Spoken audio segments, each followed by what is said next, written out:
ഇതിവിടുത്തെ വലിയൊരു പ്രതിമയാണ്. ഇത് രാത്രി കാണുന്നൊരു ദൃശ്യമാണ്. ഇതിലൂടെ കയറുമ്പോഴാണ് നമ്മൾ ഫസ്റ്റ് എത്തുന്നത് ആ ഒരു അമ്പലത്തിലാണ്, പീക്കോ ടെമ്പിൾ. അവിടെ നിന്ന് നോക്കിയാൽ കാണുന്നതാണ് വലിയൊരു പാർക്കാണ് കാണുന്നത്. ഒരുപാട് ആൾക്കാർ നടക്കുന്നത് ഇവിടെ നിന്ന് നോക്കുമ്പോൾ കാണാൻ പറ്റുന്നുണ്ട്. അപ്പോൾ ഞങ്ങൾ സ്റ്റെപ്പ് ഇറങ്ങി നേരെ താഴോട്ട് ചെന്നു.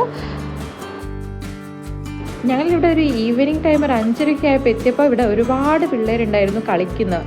അതുകൂടാതെ തന്നെ കുറേ ചേച്ചിമാർ ചേട്ടന്മാരൊക്കെ എക്സസൈസിന് വേണ്ടിയിട്ട് ഇവിടെ വരാറുണ്ട്.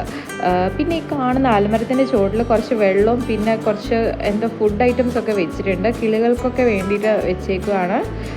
പിന്നെ ഈ കാണുന്ന പ്രതിമയാണ് ഇവിടുത്തെ മെയിൻ അട്രാക്ഷൻ എന്ന് പറയുന്നത്. ഇതിലിപ്പോൾ ലൈറ്റ് ഇട്ടുണ്ട്, പക്ഷേ നൈറ്റ് ആവാത്തതുകൊണ്ട് തന്നെയാണ് ഒന്നും കാണാത്തത്. അപ്പം ഞങ്ങൾ നൈറ്റിലെ വ്യൂ കാണാൻ വേണ്ടിയിട്ട് കുറച്ച് സമയം ഇവിടെ ഇരുന്നിട്ടുണ്ടായിരുന്നു. നല്ല രസമാണ് ഇവിടെ.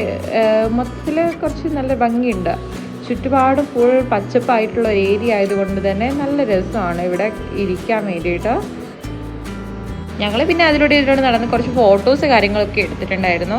അപ്പോഴാണ് ഒരു 6-6:30 ആയ സമയത്താണ് അവിടെ നിന്ന് അമ്പലത്തിൽ നിന്ന് ഭക്തിഗാനമൊക്കെ കേൾക്കാൻ തുടങ്ങിയത്. ഇവിടെ സമയം 7 മണിയായിട്ടും ഇരുട്ടായിട്ടില്ല. അപ്പം ഞങ്ങൾ ഒരു ഏറെ വരെ വെയിറ്റ് ചെയ്തപ്പോഴാണ് ഇങ്ങനെ കാണാൻ പറ്റിയത്.